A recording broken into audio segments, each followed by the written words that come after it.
नमस्ते साथियों। मेरी बेटी का विवाह हुआ और उसके हस्बैंड की पोस्टिंग हैदराबाद हो गई। हैदराबाद में उन्होंने अपने परिचित ढूंढे और उनको मिला एक परिवार। उनके परिचित थे, मेरे सन इन लॉ के दादाजी जो थे उनके पूर्व परिचित।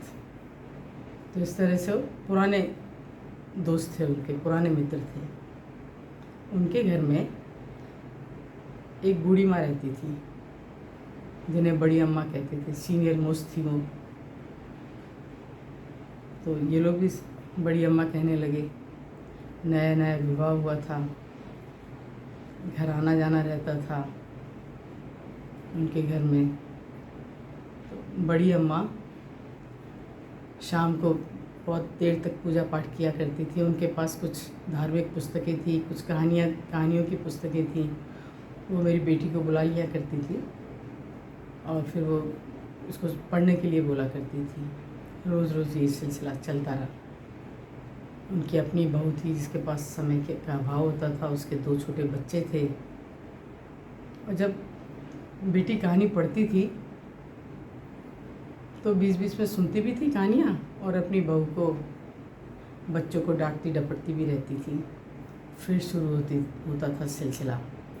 उस दिन चला ऐसे, बेटी ने सोचा कि धीरे धीरे बताया कि बड़ी अम्मा मुझे मंत्र भी आते हैं, आप मंत्र याद कर लो, बहुत उपयोगी होते हैं वो। उन्होंने कहा ठीक है बताओ। तो हमारे हवन होते थे और बच्चे जानते हैं कुछ, तो मंत्र याद करवाना शुरू किया उन्हें। उनके अंदर इतनी लालसा थी, इतना कि आज ही सब कुछ सीख लूँ मैं। सुन सुन के याद करती थी। वो पढ़ नहीं पाती थी, देवनागरी लिपि उन्हें नहीं आती थी, लेकिन बेटी ने वो भी सिखाया उनको। बहुत जल्दी जल्दी उन्होंने सब कुछ सीखा। धीरे धीरे वो उनको और इच्छा बढ़ती गई। वो मंत्र तो उन्होंने याद कर लिए। फिर रामायण हमारे घरों में पढ़ती हैं, महिलाएं पढ़ती हैं, सब पढ़ते हैं। जो बड़ी बुजुर्ग लेडीज़ होती हैं वो रोज़ ही पढ़ती हैं। उन्होंने भी पढ़ना शुरू किया। कब समय निकल जाता था पता ही नहीं लगता था। और मंत्र सीखे, धीरे धीरे हवन सीखे। मारवाड़ी व्यापारी परिवार था तो उन्हें पढ़ना क्यों नहीं आया पहले, इतनी इंटरेस्टेड थी वो पढ़ने में। तो उन्होंने बताया कि ज़रूरत ही नहीं लगी, बहुत जल्दी उम्र में शादी हो गई। उसके बाद घर का काम काज, उस ज़माने में चक्की वगैरह भी पीस लिया करते थे, कुओं से पानी भरते थे, तो वो सब उन्होंने जीवन जिया। पढ़ने का ख्याल नहीं आया उनके मन में। और जब बच्चे उनके बड़े हुए तो बच्चों के काम में लगी रही वो। लेकिन कब कौन सा समय क्या आ जाए, कब कौन सा परिवर्तन ले आए समय पता नहीं चलता। लेकिन इनके जाने से तो बहुत खुश हो गई। बाद में बेटी की पोस्टिंग तो दिल्ली हो गई, लेकिन उनका जारी रहा पढ़ना लिखना। पढ़ना भी जारी रहा, लिख के भी पढ़ना, चिट्ठियाँ भी लिखती थी वो। जबकि मोबाइल का ज़माना था, लेकिन शौक़ था लिखने का। तैसे तैसे वो लिखा करती थी। और बाद में मेरा भी उनसे मिलना हुआ तो इतने टाइम की पाबंद थी वो, कुछ भी हो जाए। उनके जब पुस्तक पढ़ने के, रामायण पढ़ने के या कुछ और पढ़ने के टाइम पे वो किया करती थी। कुछ उन्होंने उपन्यास भी पढ़े, बहुत जल्दी जल्दी सीखा।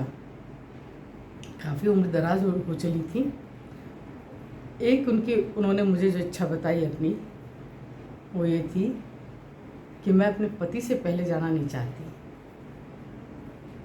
मैं 24 घंटे यही कहती हूँ कि ईश्वर पहले मुझे उठाना, अपने पास बुलाना, उसके बाद मेरे पति को बुलाना।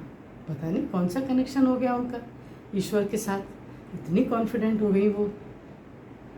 और कहते हैं ना, दिल से करो कोई काम तो हो भी जाता है वो। बहुत आश्चर्य की बात है कि दोनों साथ में बीमार हुए और उनके पति ऊपर रहते थे, वो नीचे रहती थी। लिफ्ट नहीं थी उनके घर में, तो सीढ़ियाँ चढ़ना उनके लिए मुश्किल था क्योंकि वो बीमार थी।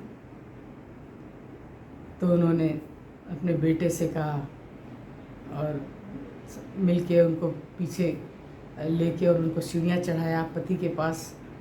तो इन्होंने सोचा कि कुछ कहना होगा, ये आने लगे बच्चे छोड़कर, बोले ना मुझे साथ लेकर जाओ। उन्होंने पति से कहा कि सुनो, मुझसे पहले मत चले जाना, इतना कह के, और वो नीचे आ गई। उन्होंने ना इंतज़ार किया ना प्रतीक्षा की कि अब पति का क्या आंसर होगा, क्या उत्तर देंगे वो, क्या रिएक्शन होगा। उन्होंने कुछ नहीं सोचा और सीधे नीचे आ गई। कुछ दिनों के बाद दोनों ने मोक्ष की प्राप्ति की, एक ही दिन की। है ना आश्चर्य की बात। लेकिन होता है, कौन सा कनेक्शन था, क्या उन्होंने उपलब्धि हासिल कर ली थी, ये तो पता नहीं चला, लेकिन ईश्वर ने उनकी बात मान जरूर ली। प्रणाम।